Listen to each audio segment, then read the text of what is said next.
Hi, welcome and good evening, everybody. Thank you for tuning in to tonight's New York City Kids Rise Safe for College Program Community Town Hall. Tonight, our theme and our hope really is to be shining a light on community support. As some of you probably know, this is the latest in our series of town halls where we're really aiming to provide you all who've tuned in, mostly families from the Safe for College Program community, with information and resources that may be helpful to you. And really just taking some time to come together, connect with one another, and share experiences and support as a way to lift each other up. So as many of you all know, New York City Kids Rise and our Safe for College program is a way for all of us, individuals, families, schools, neighbors, and partners really throughout the city and throughout the communities we work in, to really work together and come together to build a foundation of support for our students' educational and economic futures. My name is Layla Bozorg. I am the Chief of Strategy and Policy at New York City Kids Rise, and I am really thrilled to be joined today and to be welcoming the speakers that we have joining us tonight, who are going to be highlighting some of the creative ways that they've been able to really step up to address community needs during these times. So I'm going to introduce them each. Wave your hand as I say your name. So first, we're going to be joined tonight by Reverend Patrick Young. He's a pastor at First Baptist Church of Corona. Hi, Reverend. We're also joined tonight by Mariam Shariat Mudrik. She's a co-founder of the Astoria Mutual Aid Network. We're joined by Kim Colicchio, who's the founder of The Connected Chef. We're joined by Shonda Sutton, who's a branch manager at Urban Upbound Federal Credit Union. And last but not least, we are joined by Ms. Claudia Koger, president of the Astoria Houses Resident Association. Thank you all for being here with us. I'm super excited that you've joined us and that you're going to be sharing your work and expertise. So for everyone who's watching from home, just a couple things before we really get started. First, we've brought these speakers together to hear from them and so that they can share some of what they're working on. But we also really want to be hearing from you at home. So please use the chat function, send us comments, send us questions. But in line with tonight's theme about shining a light on community support, we also want to hear from you about whether it's individuals you want to call out or initiatives or organizations that you feel have really stepped up and have been providing support to you and your communities over the past year or even longer. And you never know, you may be adding a tip that can be really helpful to another family that's tuning in. So please also, second, I just want to note that while we don't have live translation tonight, we can be taking questions in Spanish. So one of our esteemed colleagues, Cormac, is behind the scenes. If you want to ask questions in Spanish, he's going to translate them for our panelists and for myself.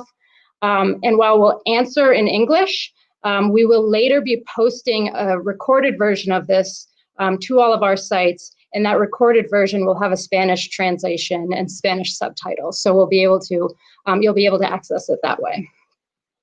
So with that being said, I'm gonna just kick it off. So this almost feels, like an overused phrase, but it's very true. We all know that over the past year, the COVID-19 pandemic and its related health impacts and economic impacts has presented a range of really challenging issues for people in our communities, especially in our Safe for College program communities and the neighborhoods that you all live in and that we all are working in. People have been suffering immensely at the individual level, at the community level. We've lost loved ones, we've lost neighbors, we've lost jobs, and there's been a loss of learning no matter how hard people in our schools are working too. So there's a lot that is weighing on us. But at the same time, what we've all witnessed is that this moment has also been a testament to the ways in which people and communities are really stepping up for one another. And that's meant and looked different and meant different things. It can mean kind of relying on the existing relationships in networks that you had and that have been built over time. And it's also has meant that people are coming together in new ways to find new ways to help address the new challenges that are coming up, but also address some of the challenges that were already there. So with that being said, Reverend Young, I'm going to kick the first question over to you. I think it'd be great for those who have tuned in to hear a little bit about you and the First Baptist Church and what you've been doing to support your communities over the past 10 months, knowing that that comes from a much longer period of time of work in your communities. But talk a little bit about what you've been doing to support your communities and some of the partnerships that have come together to make that possible. Thank you, Leila, for this opportunity and this wonderful organization. They're doing a great work in community and excellent work around not just Astoria, but Long Island City and vicinity. I just want to share that some of the things we've been doing, tremendous work as relate providing food and providing necessities for people who are affected by COVID-19 with families in Corona and Jackson Heights and Long Island City, Ozo Park, Maspeth. We had a broad reach, even Flushing, a broad reach of people who were looking for support, looking for food, looking for opportunities where they can have help. We provided not just food, but provided health opportunities where we have vaccine. We did some vaccine, flu vaccine, and had some healthy aspects. And then we provided shoes, about 500 shoes for the families. We provided toys, 1,000 toys on Christmas time. And now we're in the midst of a 500 coat drive, new coat drive in our community right now. We have provided 1,500 families on a regular basis on during this time that we were together from the summer. We started in March. We moved from 300 to about 1,500 families. And the average, we closed out the year in 2020. We had provided, according to Food Bank, provided over 50,000 families that we helped within the year from March to December 2020. And we're still doing what we're doing right now. And the wonderful thing you saw in the eyes of people who come there, predominantly 90% of the people in line are from the Latino community. The other 5% is from the West Indies. The other 5% is from communities from Asia community and the Bangladesh community. And so we have a little wonderful melting pot of people. We meet the needs in our various community. We have great partnerships. We have partnerships with law firms, with partnerships with some chefs in the area. Chefs in the area have helped share in the process. We have some partnerships with people, banks. We just have a broad partnerships. People coming together with our leadership of our councilman, Francisco Moya, were able to fuse a great support group, and that has sustained us through not just for the summer, but has sustained us even through the time we're in right now in this, I guess, winter season that we're in. And so we are still feeding.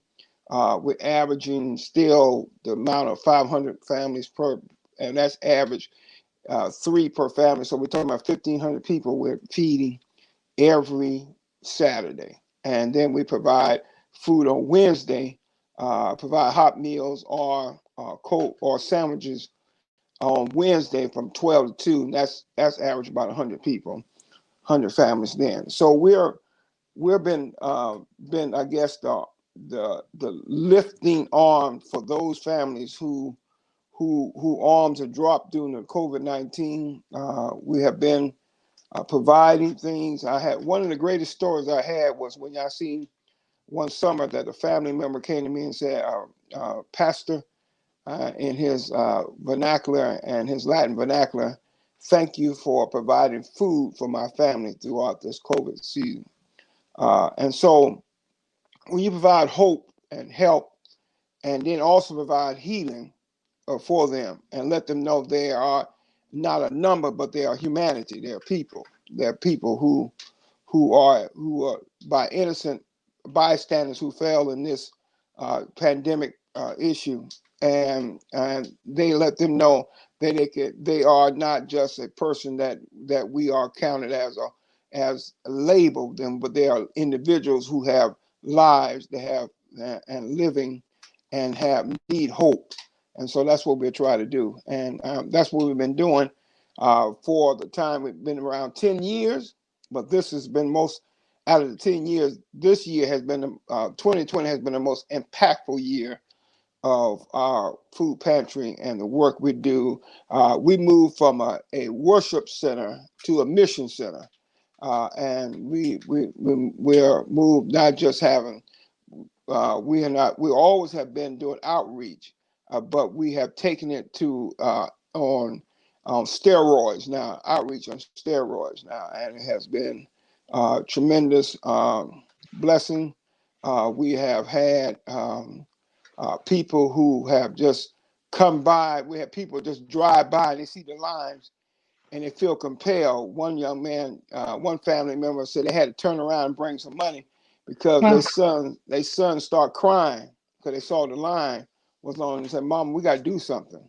And so the mother came, turned around, back around, and asked for who's the pastor of the church, and they came to my office and they brought a sizable check to help us in our during the time of the summer, in particular, the time we're really challenging time. And so our linkage has been also with Urban Upbound with Bishop Taylor. I want to thank him. We have done we did most of the summer linkage with him. We've been doing serving together in that work, providing food for various communities and needs. And so we've been doing. We even have the rappers out there. We had Eric B. has been out there every Saturday. If y'all know Eric B. and Rakim, and he's been out there every Saturday with us. He has been very supportive, along with that and some other people who have been very supportive in the work that we're doing.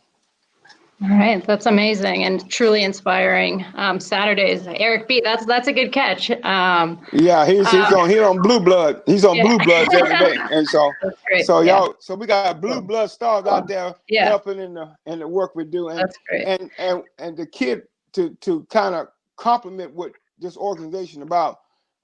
Most of we have out there, we have 50% of the time we have children out there lined up with their parents. And so you can see the kids be smiling and everything. And you should really saw it during December when we gave out toys, because we forbid the parents to come in. We let the kids come in. The parents had to stay out. They were taking pictures with Santa. We had this first time we had Santa on a distant level shooting pictures. So we had, and so we had Santa. Yeah. We had clothes and we had just a great time. That's great. So providing services and a way for people to come together. Also, we provided 500 backpacks. Forgot about that. We had backpacks. Oh, yeah. Amazing. That's great. And before I toss another question out to Miriam, I just want to flag we have some commenters, Reverend, as you were speaking. One person saying that I've seen Pastor Young and his family in action, truly doing the work of God. Someone else gave a shout out to the work that you and Councilmember Moya have been doing together. So that work has not gone unnoticed. Thank you. All right. So, Miriam, I'm going to ask you a question now. I mean, Reverend Young just talked about being in the community doing work for the past 10 years. It's gone on steroids since COVID hit.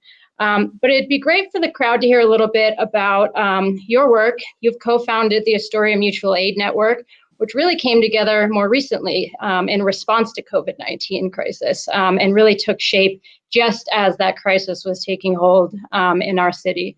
So can you tell the audience a little bit about how and why the Astoria Mutual Aid? As Pastor Young was saying, you know, their work has been happening for 10 years. The Astoria Mutual Aid Network's work has been happening for 10 months.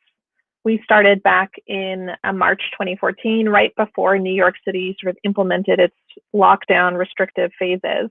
My husband and I have the privilege of able bodies and jobs we were already doing from home. We both work for ourselves, and we realized that there was going to be some kind of over demand on community resources, over demand on existing houses of worship that already do such incredible community work, on community centers that already have sort of an ongoing base of clientele that they serve and partner with on a weekly basis. And we knew that we had some capacity to help.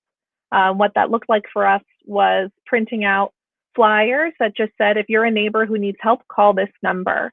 And we printed several hundred of those on a Saturday and went around sort of taping them up and dropping them in mailboxes and putting them in buildings, really with the hope that if we showed up for our community and just made ourselves available, that might both give us a sense of purpose and direction in a really scary time, and also might give other neighbors who are facing what's really this buzzword of 2020 unprecedented thing, the opportunity to feel some sense of community if they didn't have it.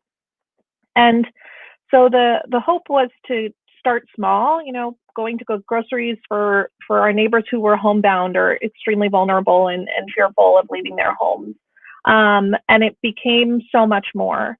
Really quickly, we connected with other groups in our community, like Our Children and the Justice for All Coalition, and began to see these, really recognize that these systems that our community relies upon were already overtaxed, and we're only going to become so much more overburdened because of the pandemic and the restriction that it had on everybody, both the resource restriction it put on people and also the physical restriction. Staff and volunteers were getting sick, right? We all were, nobody was an exception from the risk of COVID. So we started there wanting to just be a connector in our community, connecting other volunteers, other neighbors like ourselves that felt able to offer any kind of support to organizations and neighbors who requested and required any kind of support. And what it has evolved to in the past 10 months is now about 2,000 neighbors that have sort of raised their hands to be supportive of one another. We run a 5-day a week, sometimes 7-day a week sort of hotline that anyone in Astoria and Long Island City can call and request assistance. And we will do our darndest to get it to them, whether that's using the resources that we fundraise to physically go get it from them for them from a store, or working with organizations like the Connected Chef and Kim to get them groceries to their doorstep. And what has been really most sort of significant in this, in my opinion, my experience, is recognizing that there are organizations, houses of worship and things that have been doing this work for 10 years and continue, in the face of COVID, just needed to step up in such a real and different way, because our systems of sort of power and government that we're supposed to plan, that are supposed to be there for us when we're experiencing crises, just fundamentally failed. Partially because I don't think anybody really grasped how severe this was going to be, but also partially because they're really not meant to uphold individual community members. They're meant to uphold themselves. So the Astoria Mutual Aid Network now is really about empowering community members to be what the community needs them to be, to show up for one another without the reliance on government entities. We don't have, we don't get anything free from the government. We don't take money from corporations. We really do everything on the ground level, because at the end of the day, we know that we're the ones that can keep each other safe, that can keep each other cared for. And that's really what sort of powers our movement. That's really great. Thank you. And yeah, I think we all witnessed how some systems kind of broke down while others kind of had to step in to take care of people. So Kim, Mariam just talked about some of the Mutual Aid Network's work. It sounds like you all partner together in some ways, but this idea of the kind of system not meeting the needs of community members certainly came through in what Mariam had to say. And when you and I spoke in advance of this, it sounded like a lot of your work with the Connected Chef has this kind of dual approach of both working on real immediate relief needs, but also trying to take a systems level trying to address some of the systemic issues, as we call them, that might have led to some of the food insecurity as one example that people face. So I think it'd be great for people who have tuned in to just hear a little bit about the Connected Chef, what it is, what some of the services are that you provide, and how it came about, and what some of your goals are. Definitely. Thank you for having me. And it's wonderful to be on a panel with everybody here. So the Connected Chef was an organization pre-COVID. We really focused on food education, giving people the tools to be able to cook with the ingredients that they had at hand in a non-stressful way. As a parent myself, it was really important to minimize as much stress in the kitchen for other parents as I could. So that was our focus pre-COVID. My husband and I both have a background in the restaurant industry. My husband was a restaurant chef up until March of last year because of COVID. I was a restaurant chef until I had kids. And so that's our background. Food for us personally is a way to connect and a way to teach and learn. And it's really our medium is what I say all the time. So when the pandemic hit, we also knew really well that friends and family and our greater community were now out of work in a really major way that we've never seen before. And that a majority of these people who are out of work now also do not qualify for unemployment benefits, a stimulus check, or a lot of other government assistance that was available to other people in the community. And as restaurant workers, typically we're working paycheck to paycheck. There's not a lot of savings. So people were really in a dire position. And that was what we knew. And we knew that something, if somebody didn't act in 7 days, then people were going to be hungry. And that was a fact. We also knew that the food that was being given out by, current government agencies and the city really was not healthy food. It was processed food. We were getting reports from families that were getting chips and cookies when they were going to pick up meals, and that's not a meal. And we feel really strongly about the fact that everybody deserves healthy food. Fresh vegetables and fruits, grains and eggs, and things that you can actually make nutritious food from. So given that information and having, we are of our community. So it's important to us that we're acting in a way that's representative as well, and making sure that we're maintaining communication with our community so that we're being of service in a way that is actually helpful. We're not just making assumptions. So given that information, we really, acted by providing groceries for families. We knew that as restaurant chefs, we can get wholesale food from restaurant purveyors. So my husband and I set up an account with Baldor Foods, and we were like, let's get whole food, fruits and vegetables. We'll repackage them into grocery bags and we'll deliver them to people. We also knew that people couldn't leave their house for the most part. So we needed to figure a way to get food directly to people instead of having to ask them to come out and wait on pantry lines that were, like Miriam said, were already overburdened and couldn't hold up to the need that was being presented. And that's really how our Lifeline grocery program began. We started with 25 people the first week of April. We did 100 the next week, and then 200, and then 300. And we're currently serving over 2,000 families a week now.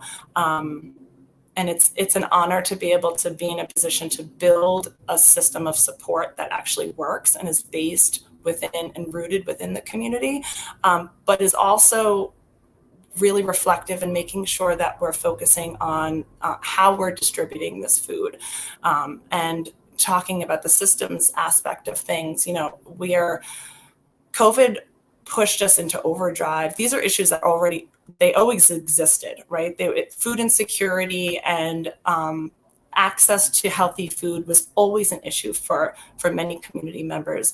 And this, pandemic really just pushed us into overdrive and put it in our face. And those of us who, there was no more ignoring it. And so wanting to really look at why this is happening and what needs to be done to not just patch it up. I think that a lot of solutions that our government brings are Band-Aids, and they don't actually get to the root of the problem. So we really wanted to think about what is actually the issue, and what really needs to be done, and start solving those problems. So while we're in reaction mode of trying to get food to our community, we're also having really intense conversations kind of behind the scenes and with our community. And what we've developed so far is making sure that we're creating a program that's not charity based.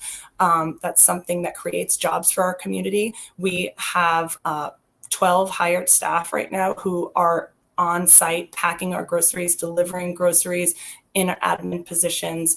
So it's really important to us that we're building job security for people that we're serving as well too, but also making sure that we're really creating a whole new food system. This idea that our food is coming from an outside place that we are not connected with and don't have control over, and really at the mercy of this external food system doesn't serve our communities.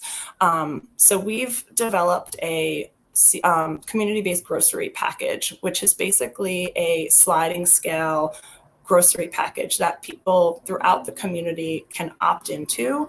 And what they can do is they can pay any amount that they want to for this grocery package. And regardless of what they pay, they get the same exact groceries. And that's whether you're not paying anything or whether you're paying $50 for your groceries. You're getting the same quality food. And our hope is to develop this so that we can really create a truly equitable system. And then from there, develop ways to be able to work with, we currently work with local farms, but develop ways where our community can then have access to land so that they can grow their own food and just build upon this idea and this goal of food sovereignty. That's amazing. That's really inspiring. And both the kind of systems approach, the food sovereignty and the food relief. It's a lot of common threads actually to your work as well as Reverend Young's on the food security stuff. So Ms. Koger, I want to turn to you now. You've been involved. Some of what Kim and Miriam talked about has a lot to do with community resiliency and stepping in and helping communities be more resilient. You've been involved in this space for a really long time. You're kind of a real legend when it comes to community resilience and building opportunity for people in your community.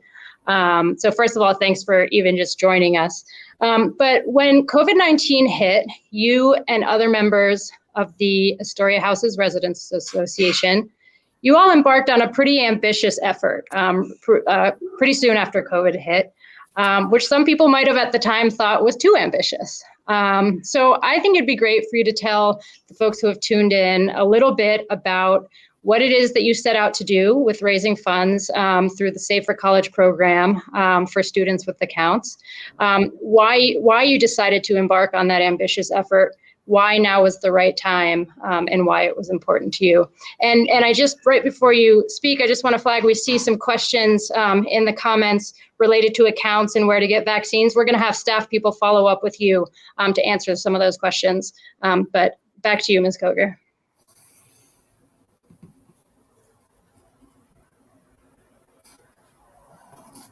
Oh, I believe you're muted, actually, Ms. Koger. There we go. Got it? Okay. There we go. Yes. I'm the Resident Association President in Astoria Houses. My name is Gloria Koger. And I've lived in Astoria Houses, which we call on the peninsula, which is one way in and one way out, the community, and for about 65 years. And just to discuss about the college program, the Kids Rise. When I met Deborah Allen long before we started this particular project, but I know Deborah and I, we do a lot of talking and and discussing this. And when we got started with the Kids Rise program, we started with a small idea of investing, and but as the years went by, and um, the dropouts and etc. Became enormous, we started to talk about what we could do with engaging young people at an early age, that they would have a vision, or and they would live, they would have something to look forward to as they go through school. And that touched me very deeply because just to give you a little history of my own travel, uh, I was A plus student uh, in growing up in Florida in a household of, it was 10 of us at the time, 10 of my siblings. And at that time, being an A plus student, or one of my brothers also was, I learned from him. I'd sit under him. He was 4 years older. And I I went to school, and I went started school. I was moved from 2 grades up. So I traveled with older young people than I was. But what happened was, and when I got to into the eighth grade, the ninth grade, 10th grade, I I was looking toward college in my career, and there was no funds. There was no funds on nothing that I could vision myself on as achieving a college career. So I made a bad choice. Um, and this is one of the things that stuck with me all down through my life, because I'm a parent of 7 children of my own. And I brought that into them, and my thing was always encourage them to start early, to start to vision and putting away funds or looking for goals that they would go to college.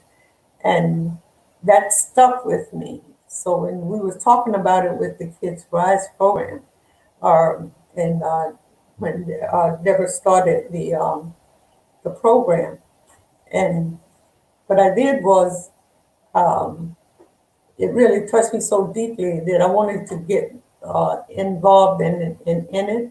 And the day we cut the ribbon for it and etc.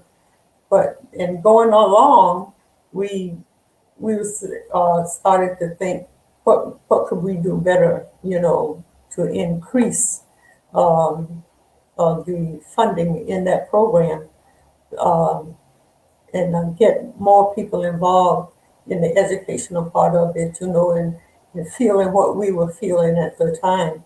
And it really stuck with us. And one day, just chitting and chatting, we came up with one idea. We said, well, why not just let's work on putting $500 in each of the 134 children. And me, with my big mouth and mind, I said, well, my mother always said, if you wanted something, you ask for twice as much, and that's and you'll get what you want.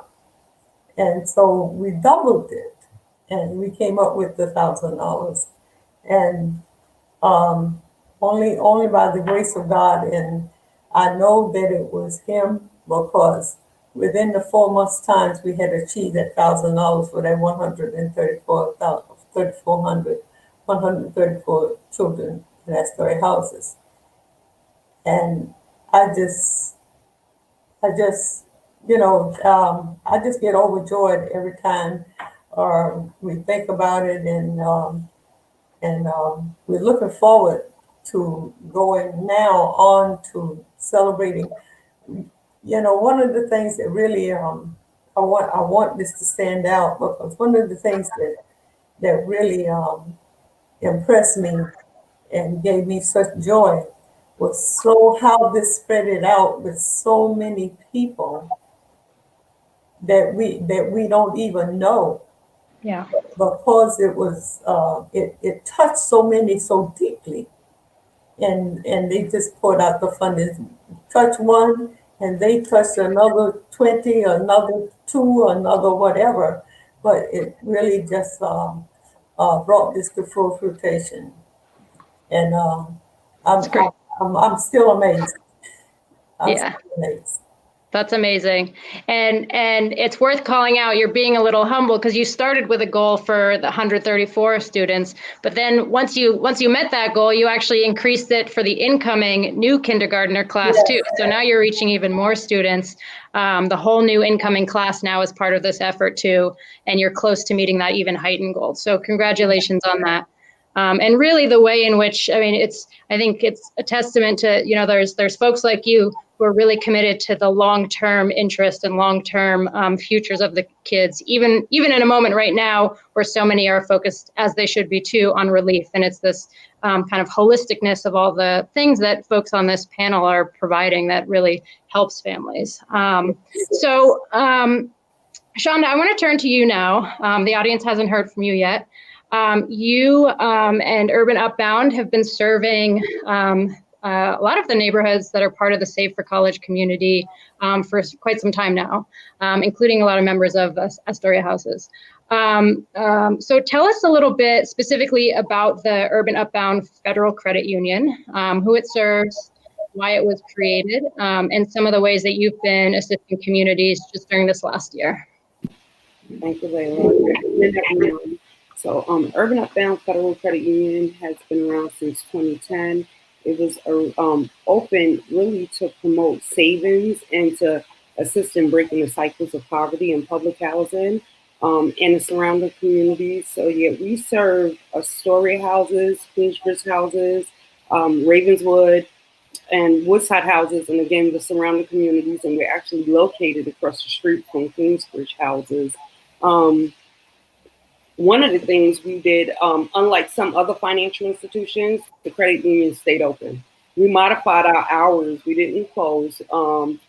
So, folks still had to come in and pay their rent. They still had to come in and pay, different bills and even have access to their funds. And so, the fact that we stayed open was really a plus for a lot of them. A lot of people came in to ask questions. Queens Library actually shut down, and their staff is working remotely. So people who would normally go to the library to use the computers and print out documents that they needed, they didn't have that access. But they came to the credit union, and we helped them access the stimulus check. We helped people access their unemployment benefits.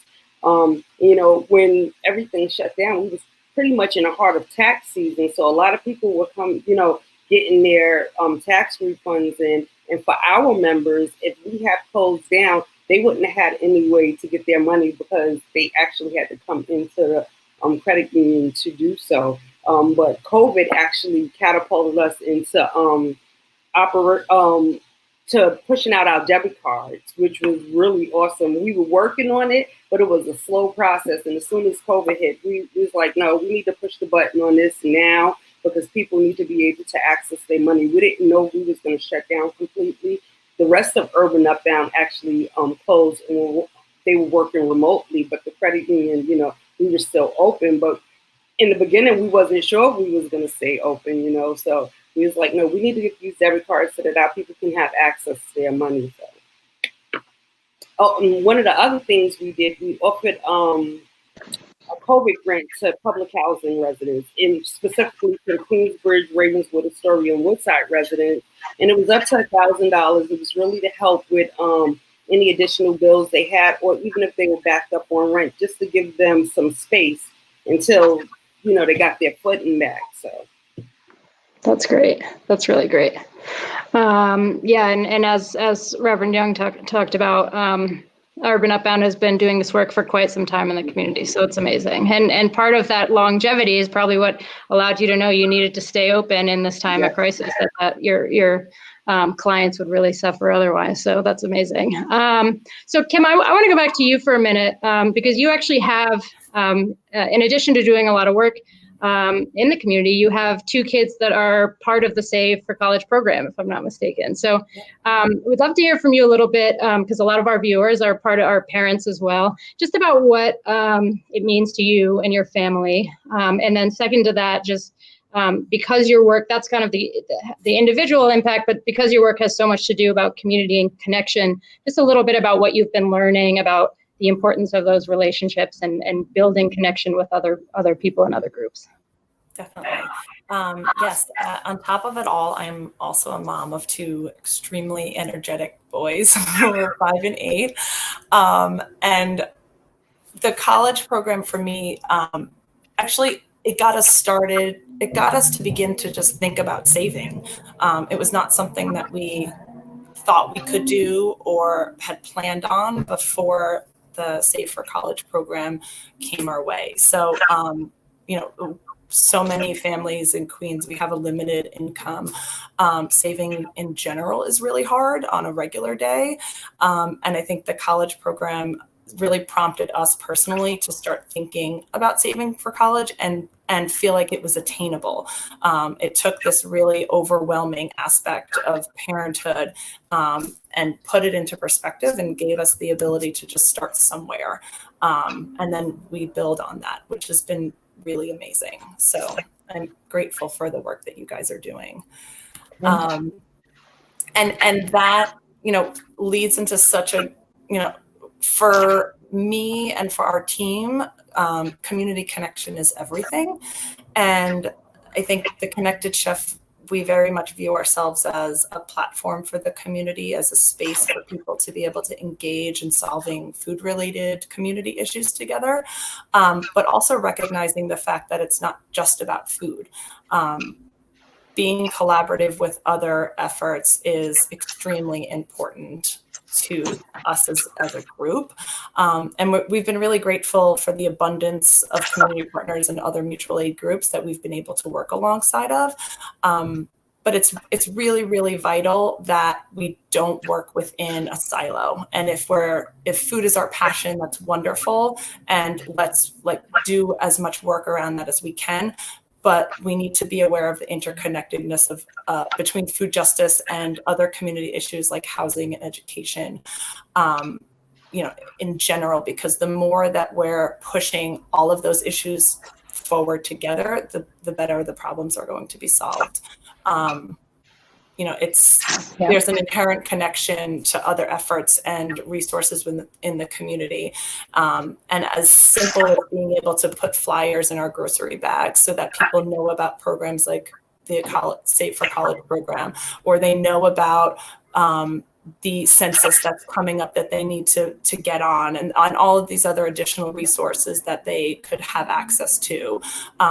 That is also just as important for us to be able to communicate to the people who are receiving groceries from us as well.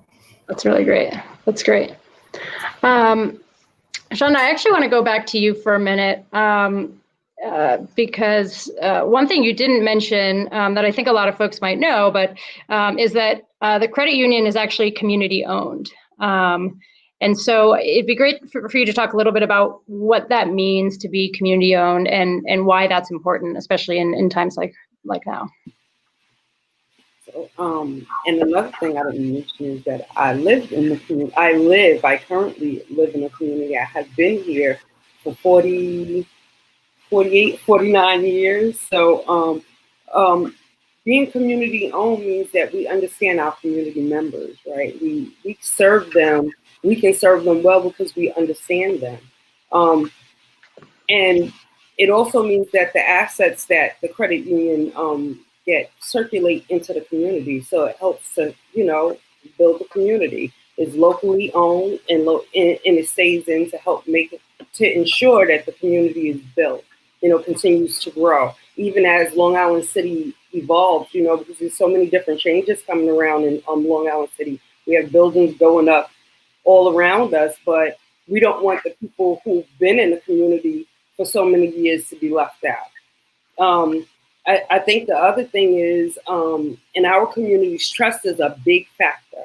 A lot of this is not every member of the credit union, but a lot of the people who've come in and joined our credit union, they may not have had banking in the past, right? They've gone to places like the check cashing place to cash their checks, or to pay their bills. So to be in a community and see a familiar face and go into an institution where you can trust people, it makes a big difference, right? So you have people who have the mattress mentality, the mattress saving mentality. I'm not gonna put my money in no bank, but I'm putting it under the mattress, And we just really try to educate people by letting them know, if a fire breaks out or someone breaks into your house and robs you, your money is gone, right? But if you put it in the bank, then it's insured if something happens. And so one of the things I can share with you, I have a community member who I've probably known since I was a teenager. I think I babysat her oldest child. She might be in her early 60s, her mid 60s. She never had a bank account, and she came in 2019, and she opened a bank account with us, and she was super excited. She was like, "Would you believe I never had a bank account before? I never thought I could save money." She said, "But I'm excited about this." But she recently came in and told me during the pandemic, she said, the only reason why I came in and opened the bank account with you guys is because you work there, because I know you and I trust you. So, being a community organization means a lot. Absolutely. There's so much about trust there. Yeah. So, Mariam, actually, when you and I spoke in prep for this, you also talked a little bit about this idea of kind of resources staying, the resources that are within a community, what it means to be sharing that and kind of nurturing that as part of, you referenced it as an ecosystem, which I think part of what Shonda's talking about too, about keeping resources circulating in a community. So can you talk just for a couple minutes before we go back over to Reverend Young, but can you talk to us a little bit about some of the guiding principles and kind of make this idea of the ecosystem tangible for our viewers, what you see as important within it? Oh, you're muted. It was bound to happen. It's been 10 months. I still haven't learned. It was really, powerful, Chandra, what you said. I think this piece about trust, because I think that's so critical to being in community with one another. And, we've heard here on this call the variety of tenure that people have had here in Astoria. I've lived in Astoria for 7 years. So, not new, but I'm certainly haven't lived here as long as so many of the folks here. And it would be incredibly foolish of me or my peers or people within the Astoria Mutual Aid Network to think we know better, or that we can come in and sort of fix things because we see it a certain way. And so for our community, it's really important for us that we think about sort of why we want to be in certain places or show up in certain ways, and how we really want to foster that solidarity with our neighbors. We're not here to just bring you a bag of groceries, as Kim had said, and then go away and you never hear from us again, right? We really want to understand, really want to improve the foundational structures of our community, because we're invested in being here and building, our lives in this place with each other, even though most of us have only just met recently. And I think, for us, that looks like, removing judgment from our interactions with people. It's not my responsibility to judge you for having a money under the mattress mentality. I don't know your life. I don't know why you've come to, the way that you operate your life. It's not for me to say. What I can say is, if you work with a local credit union, you're actually investing in our local community by participating in that resource sharing. When we look at how we show up to, how we take care of our neighbors through food.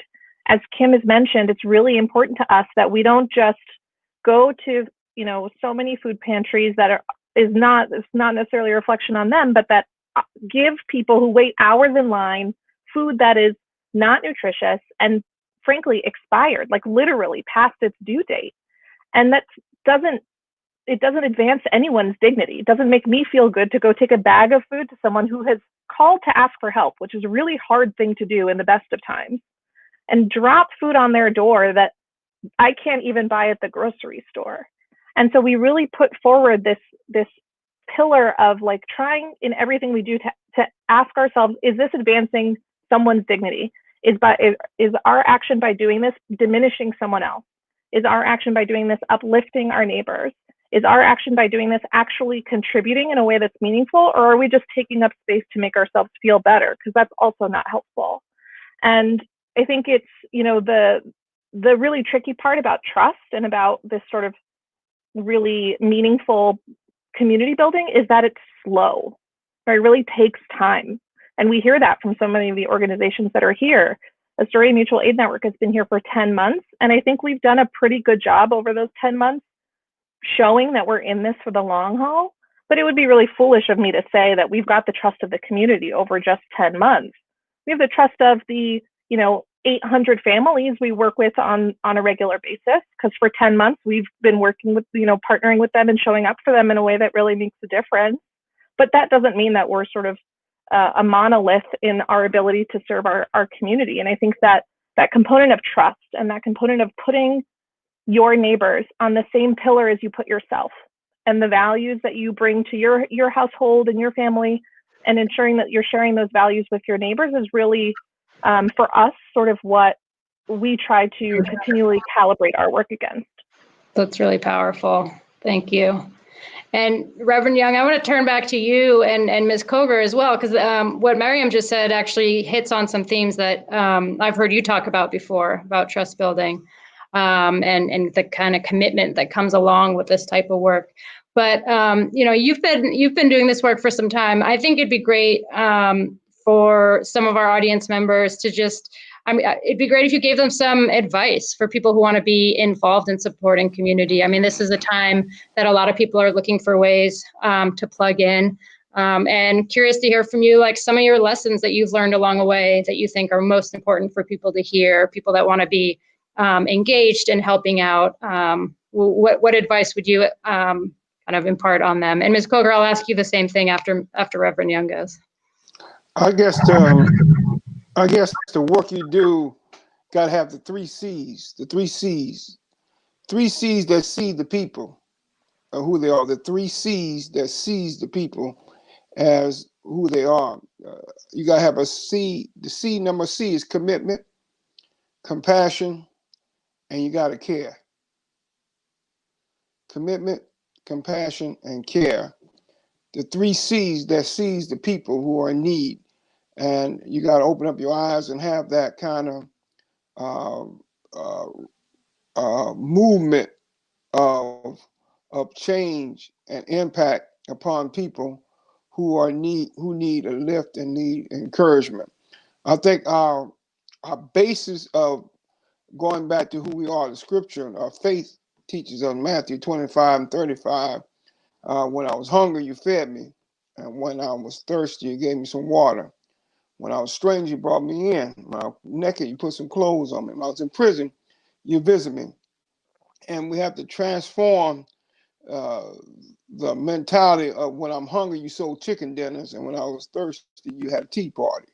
You have to transform that mentality to have a spirit of like I said, the 3 C's: compassion, care, and commitment. And if you have those 3 C's ingredients, it'll help you to see the need better and help you have a passion that go out and try to meet the need and have a desire to lift those who are in need of a lift.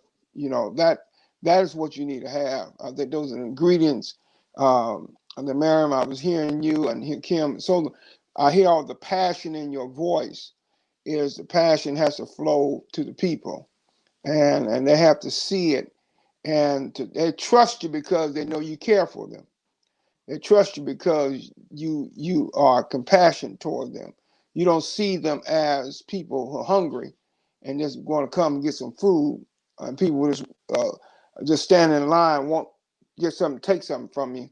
You see them as people and individuals who need help and they are mothers, they are fathers, and they are young children who looking for hope and help and lift of hand. And only difference between them and we were blessed to be on another side of the street.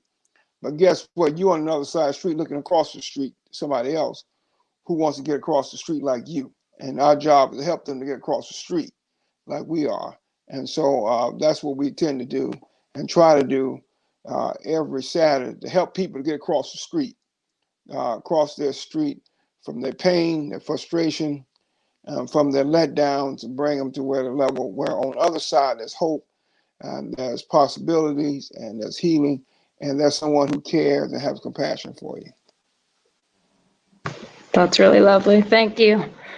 Ms. Koger, how about you? What's some advice you want to share with folks who are looking to get more involved in community development and supporting community? And let's, I think you're muted, Ms. Koger. There we go. Okay. My story could be very long. I grew up, as I told you before, with a large family, and there was always, I lived in a small neighborhood where everybody looked after everybody, because there was no rich people or whatever the case may be. I'm 85 years old, so I'll take you back to that, number one. And there was a time, when we just made sure, my parents made sure, and the community made sure that every child ate before they went to bed. And when I moved into Astoria Houses, we had, that was it was in my blood to pursue such a thing, and we made sure that every child in that building, regardless of the condition of the family, whether they were able to or whether they were caught up in some type of a bind where they couldn't or whatever, we made sure that every child. So that was it was built into me, to always give, and you don't give looking to receive. You give from your heart, and that's what we always did, and that's the way I live my life even today. Where there's a need, if I can, I will. Looking for nothing in return, except that the joy and of having a life and being able to do it is just a joy. And I know that I hear Reverend Patrick Young, because when we are in a service, we are here to serve, not looking for anything in return but the joy of salvation. And that's what we do. And I can't put it any straighter to you than that. I also wanted to just bring forth too, about the credit union. I was there. I introduced Mayor Bloomberg with the ribbon cutting, and I'm number one. I'm number 7. I'm the number 7 member of the credit union. Nice. So these are wherever there's something that I could get involved with that was a positive. As long as it's a positive, I'm here to serve. That's what it's all about. I won't go over all of the things that Reverend Young talked about as far as serving in the community and etc. We indulge in it every day.